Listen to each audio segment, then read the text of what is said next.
Hey, what's up guys, Jaeky here. Today we're going to be going over some tips and tricks for Jett on Haven, sort of like a little Jett guide. I'm going to be going over all the spots I like to play on defense, how to peek angles on defense, and then I'm also going to talk about on attack side, the best entry paths for Jett on each site.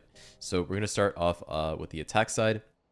So let's start with a default. So if you're defaulting on Haven as a Jett, I always like to smoke the cross on A with the cloudburst. So when you smoke this cross on A, it creates a lot of pressure because they have this, usually somebody posted up long holding this cross. So if you smoke this off, either Cypher cage it or you do a Jett cloudburst. And all I do to do that is I aim to the right here. So I aim around this area, throw my cloudburst, and that will pretty much land perfectly every time. And so when you cloudburst this or Cypher cage it, that creates a lot of pressure because you can now go into sewers and the attacker side has to keep an eye on sewers, right? So that's a good cloudburst to throw. And then if they Sova dart, make sure you break the Sova dart, the one that either lands up here against the back wall. Make sure you break all of those to create more pressure. So that's what I like to do when we're defaulting. I always smoke this off at the beginning of the round. And you don't even have to go with it, but you can. So if you want to lurk up with it, you throw the cloudburst and then you just walk across. And then you can get into sewers and you can do alert timing. You can get inserted here for the default. You can do a lot of things, walk up A, whatever. When we're hitting A, I also like to smoke this still. Except the difference is when I'm going A on Jett, what I'll do is I'll actually go out of this cloudburst. As a Jett, when we're going A, I always like to go long instead of short. Just because I feel like long has a better entry path onto the site. So I cloudburst this, and then you can ask for a flash out of this, whether it's a sky flash or a breach flash right here, or your Phoenix can even walk up and flash, but usually your Phoenix should be going short if you have a Phoenix, or your second duelist. But yeah, I like to smoke this off if we're heading A, and then I go through it on the left here. So I go through it on the left, and then I take this fight, and then I slowly inch out and make sure I clear everything. Typically, you'll have a Sova dart on the back wall anyways, but if you don't, then you can go out on the left, and then you can clear all of these angles. And then while you're walking up, I like to take this pretty slow because a lot of people do like to play this brick. So I do like to smooth this angle right here. And if you don't know what smoothing is, I actually made a really good video on a peeking guide where I go over what smoothing is. But smoothing is basically when you don't pre-aim an angle, instead you smooth the corner, like you pretty much edge it, right? Like you're just edging this angle right here and you're just following it all the way. But yeah, I like to clear this, take my time clearing this because this is a pretty rat angle. So make sure you clear all of these off angles here by smoothing it. But after I clear all of that, I move up here, and then you want to wait for your heaven smoke to go down so you don't, you know, die to the heaven player. But you wait for your heaven smoke to go down, and then typically I'll do a little jump peek before I go in. I'll pop my dash, and then I throw my cloudburst right here, front sight, and I will dash into this cloudburst. So whenever you're dashing in, always make sure on Jett that you flick to the right, and then if you can flick to the left, make sure you clear all of these rat angles for your team. So I will typically try to flick right first, and then I will flick left to clear graffiti. So when you're dashing in, just make sure you flick right and left. And that went by really quick. Sometimes you might not be able to see them on your screen, but always look at your minimap after you dash, because even if you see them for a split second, they will show up on your minimap, so you will be able to see them. So whenever I dash and I look right and left, I'm actually not looking at my crosshair. I'm looking at my minimap, because if I look at my minimap and I see them on my screen even for a split second, I will see them on my minimap. So just make sure you clear left, right, and then while you're in your smoke, look up at your minimap. If it's clear, you're good to go, and then I will path right and clear back sight for my team. So this fight is actually pretty difficult if you don't have any supporting util. You can take it dry, just make sure you're swinging it properly. So if I'm fighting backside dry, like after I dash into my smoke, if I clear all of these angles, I like to back up a little bit before I actually swing into this backside guy, just to give myself a little bit of an upper hand. Because if you swing close to the box, they're going to see you first. They're going to see your elbow first. So I like to back up a little bit before I swing. But ideally, if you have like a breach on your team, or even like an omen, your omen should be blinding this default line for you. Like your omen should be going short here and blinding like this graffiti line like this from here. Or you can just get like a breach flashing through the default box, or a Sova dart on the back wall. But anyways, after you dash in here, yeah, so clear back sight, and then you should have a CT smoke, so you don't really have to worry about that. But make sure you clear everything here. And while you're fighting this side, your short players should be coming up, and you guys should be pinching the site like this. So you should have players on either side killing these backside guys. But yeah, after that, you pretty much have the site, and then you can just play your typical site defense, whether it's a crossfire from graffiti here onto hell. So you have like one guy hell and one guy graffiti on this crossfire. Really, really strong. You should always try and get into the setup if you can. Or you can get into a cheeky angle like an updraft here and hold this while your heaven is smoked, or you can hold heaven. Another angle that catches people off guard is the side angle right here on this box. Crouch down right here and then hold heaven. And just tell your team not to be exposed to heaven, and then you have a hell guy and a graffiti guy holding the spawn walkout while you are holding the heaven guy. And the heaven guy here, if they're peeking like this is like a really weird angle for them to clear. So you will see their head before they actually see you, and sometimes it's a really easy kill. Another way you can entry the A site is you can updraft on top of the default box. This one is a little bit riskier, but it's pretty much the same principle. So you just throw a cloudburst right here, look left, look right, dash on top of this box, and now you're fighting from up here. This is a little bit riskier, like I said, but you do get, you know, sort of the element of surprise on the height here on this backside guy and the hell guy, so it can catch people off guard. With this one, you do need a little bit more supporting util, and you also need your short players to be flooding up with you. Okay, now let's talk about B. So for B, if I'm going mid, I always like to path through grass instead of window.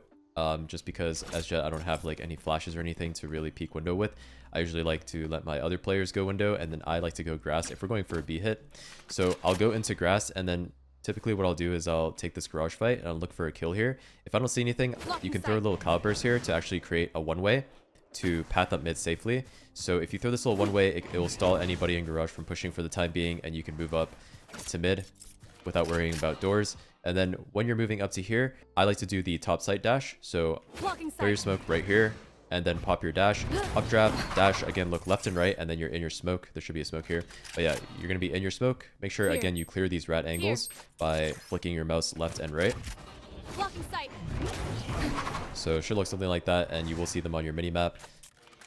And yeah, make sure you clear everything. I'm on pretty low sends right now, so it's kind of hard for me to flick that fast. But you still can make it work. But yeah, if you are on like a super low sends and you don't have a big enough mouse pad, you can just pick one side to clear. And then just keep in mind when you come out of your cloudburst, you want to be looking at the other side. So if I pick the left side to clear, then while I'm in my cloudburst, I will be looking at the right here and clear this while I come out of my smoke. And then these two links should be smoked here.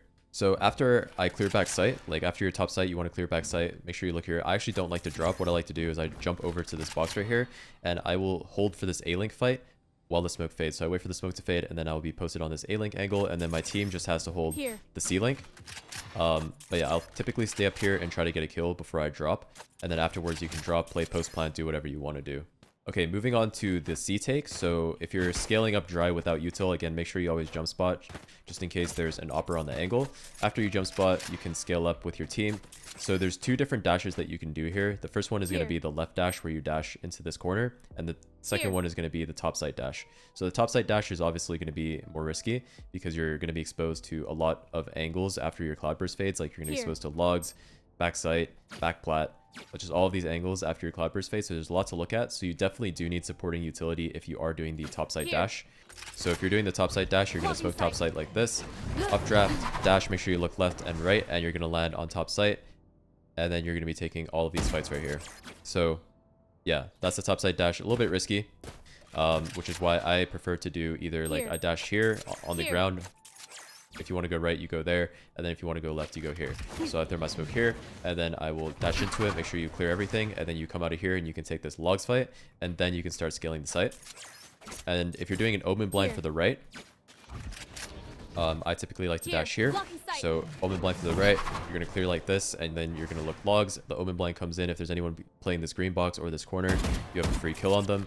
And then I like to scale right. You should have a smoke here. So you scale right, and then you pinch this backside guy with your team flooding up on the left. So that's pretty much the basic entry path. And then if you're not updrafting, then afterwards, after you have the site, I like to actually updraft onto top site. And then I like to hold all of these angles right here from top site. You can get one drop, do a bunch of different things there. But yeah, after I get the site, I like to use my updraft just to get on top of default for a nice little off angle. Okay, so that's all of the entry paths on attack. Let's move on to defense. So for defense on Jett, I always like to start off on A. I just think A is the better site for Jett because, you know, C, you can have your omen playing there to paranoia the line just to stall, or you can get your cipher there as well with some really nice unbreakable trips. So A is really just the site that I like to play on as Jett to start off, and then I can switch it up mid-game depending on the circumstances. But I'll start off A long, and I like to always go for this fight right here, whether it's with an op or a rifle. holding this line, getting information is really strong. That's why the cloud burst throws a lot of people off, because once they cloud burst this or they cage this off, then you're going to be scared of the sewer guy. And if you're soloing A, you're going to be paranoid that there's a guy inserted into sewers, right? That's why this cloud burst slash cage is so strong. But yeah, I like to always hold this line here. And if I'm rifling, I'll hold this little off angle as they run out, get a kill, run back or dash back, whatever it is. And then if you don't really see anything, you can actually take space. So I like to walk up here. If there's no presence A main, I will walk up and I will either get inserted on this off angle right here, or I'll just continue pushing. And depending on how things are going, like if they're pushing C fast, you can go for a quick flank. If they're going B, then you can flank window as well.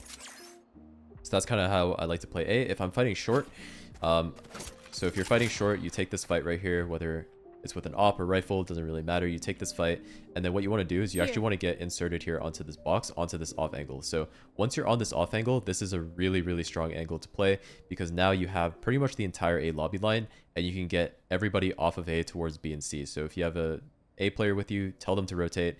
They can go C or B to pad it, and then you can just sit on this off angle, and you're like 99% of the time, this angle is always good for one kill, because it's very unexpected. So they'll walk into your crosshair without really clearing you. You get a kill, you can drop down, cloud burst yourself out, or you can dash out if you still have it, whatever the case may be. But this angle right here, super, super strong for just getting a nice kill and getting this full information on this A line. And now moving on to B site. Sometimes I do like to play B. If you're going to play B, I like to make use of the elevation with the updraft, so you can play top site here, hold like this. I find that holding this with an op is very strong, so I just hold this with an op, or you can even go back site on top of this thing to throw them off even more. This is also a really nice angle to play as well. Just watch out for the Reyna leers or the Phoenix flashes out of the window. You can play more towards the left here to counter that, like the Phoenix flash, if you want, but that's really situational. But yeah, that's how I like to play B. And then sometimes aggroing mid is very strong as well on Haven. So if you're aggroing down mid, like you're walking down mid, you want to ask for a smoke window, and then you just want to walk down like this, and make sure you're aiming at grass. So window's going to be smoked. You don't even have to ask for the window smoke if you don't want this play to be too telegraphed. Like if you don't want them to think that you're aggressing mid, you don't even need to ask for window smoke. Typically what I like to do, if I'm not asking for a window smoke, I'll ask for my teammate to actually hold the window swing for me from here or top site if it's someone who can get on elevation. But yeah, someone's going to be holding window for me if I don't have a window smoke, and then you will be walking down, making sure that you're aiming here at grass and making sure that you're getting inserted. So I like to walk all the way down, and then depending on how things go, you can either insert yourself mid here and wait, or if you hear them going A, or if your team's calling that they're rushing C, you can go for a fast flank through window, or you can flank them through C long. It's really up to you, or you can even just go garage and play the round. Normally retaking without flanking, it's really up to you, but pushing down mid, getting inserted, getting all of this mid space is very strong and gives your team a lot of information. I don't really like playing garage as Jett. I feel like it doesn't have impact most of the rounds, but what I will do sometimes is if I'm opping, I will go for this peek onto grass. You do have to be pretty confident to go for this peek. So what I do is I pre-pop my dash, and then I will go for this swing right here and try and get a kill before I, dash out. Typically, I don't like going for this peek. It is very risky. If they're pre-aiming you, odds are not really in your favor, but it is good to catch some people off guard sometimes because they don't really expect you to swing out here with an op to pick this angle. But yeah, I don't really play garage too much as Jett. Moving on to the C site. So for C site, I like to get elevation always. If I'm opping, I like to hold either like this. You can either hold this off angle, which they won't really expect a lot of the time. You'll find people crossing here and you can get a free kill. Or you can even play back, wait for them to start scaling up, because they'll have cleared everything, and then they'll think it's safe, so they'll start clearing up, and you can peek them off a timing. I don't really like holding like this, like off rip, because a lot of people do jump spot this angle, especially in higher elo. Like you will see a lot of people jump spot this angle just because it's so common for you to be opping. So this is a very common jump spot angle, so it's really not worth it in my opinion to opt that angle right here. Really not worth it. I either go for this off angle or I tuck and then I peek off a timing. But yeah, you get your kill and then drop, and then you can jump spot from here. And if you don't see anything, you can repost. So a lot of ways you can play that. And then another thing I like to do is if you have sort of like a Cypher on your team or an information character like a Sky, you can get your Sky to flash seed long, or you can get your Cypher to cam on my ping at the beginning of the round. And if your Cypher pops it, he can see this entire line. And if there's nothing C, what I like to do on Jett is I like to walk down and get space. So the biggest thing as a duelist on defense is you want to get space and information for your team. So off this cam or off a Sky flash, if there's nothing there, I like to walk down and just get all of the space and all of this information, right? So after you walk down here, you can either insert yourself right here. You can insert yourself and then get your team to stack towards A and B, or you can push all the way through. It's really up to you, and it's up to how the round goes. Like if they're going fast A, then obviously you're gonna push through and flank. But if the round's sort of like a default and they're playing pretty slow, you can just insert yourself right here and kill one, get out, you know, like pop your dash if you hear them coming, kill one, dash out, and then you can reposition to a different angle. You can run all the way back. A lot of different things you can do. But yeah, that's pretty much it, guys. Those were just some quick tips and tricks on Haven as Jett. I hope this video helps you out, and if you learned something new, do make sure you leave a like, comment, and subscribe, and I will see you in the next one. Peace.